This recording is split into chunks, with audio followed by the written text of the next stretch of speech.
had grown up so amongst us that she never suspected it. She said so long after. Then Bill and me held a kind of council about what was to be done, and so we came to be talking on the bridge that night.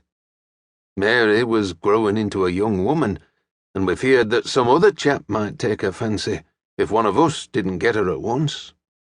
Bill was very serious, far more serious than me, but I had somehow got the idea into my head as how Mary cared for me, and as long as I felt that, I couldn't feel either unhappy or downhearted. All at once, Bill's face grew brighter, and there was a soft look in his eyes. "Joe," he says, "whatever happens, Mary must never hang her head. The lass is tender-hearted, and she likes both of us, we know, and as she can only love one of us, it might pain her to think that when she was marrying one man, she was leaving a hole in the life of his comrade. So she must never know as how we both love her, if we can prevent it." When we got that far, I began to grow uneasy. I began to distrust Bill, God forgive me for it, and began to think he was fixing some plan for to cut me out. I must have been jealous, that was it. But I was punished for my distrust when he went on. "Joe, old lad, we both love her and we love each other, and God knows I'd go away and willing and leave her to you, but who knows that mayhap she'd like me better of the two. Women are queer creatures in letting a fella see their hearts till they see his first." Then he stayed quiet, and so I said to him, "How are we to manage to do that, Bill? If we tell her, won't she know that we both love her? And you said you wouldn't like her to do that." "That's just what I was thinking of," he says, "and I see how we may do it. One of us must go to her and find out if she loves him, and if she does, the other will say nothing." I felt feared, so I asked him, "Who is to go, Bill?" He came over and took me by the shoulder, and says he, "Joe, so far as I can see, the lass cares for you the most. You must go first and find out." I tried not to appear joyful, and I say, "Bill, that isn't fair.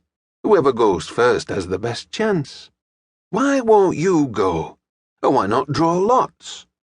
I've had a hard many tussles in my time, both with men and things, but I never had such a struggle as I had to say them words." "Joe," says Bill, "you must do all you can to win her yourself, and don't let any thoughts of me hinder you. I'll be best pleased by seeing her and you happy, if so be she loves you." Then he stood up from leaning on the rail, and says he, "Joe, give me your hand before we go, and mind, I charge you on your honour as a man, never while I'm living, to let Mary know as how I loved her, in case she chooses you." So I promised. I felt Bill's hand grip like a vice, and then we turned and walked away home and never spoke another word that night, either of us. I didn't sleep much that night, and when it began to get to morning, I got up and went down to the sea and had a swim, and that freshened me up somewhat. I wasn't much of a swimmer myself, but I could manage to keep myself up pretty well. That was the point where I envied Bill most of all. He was the finest swimmer I ever see. He did a many things well, and no lad in this county could come near him in anything he chose to do, but in swimming, none could come at him at all, and many's the time it stood to others as well as himself.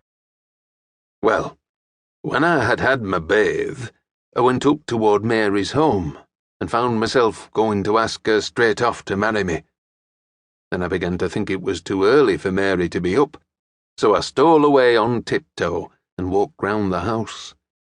Then I thought I'd go and look up Bill, and came nigh his house, but when I came to the door, as I didn't like to knock, I thought I'd speer in and see if he was asleep. So I stole to the window and looked in. I never shall forget to my dying day what I saw then. I wasn't a bad fellow, thank God, at any time, but I couldn't be a bad fellow or do anything I thought very wrong after that. There was Bill, just as I had left him the night before.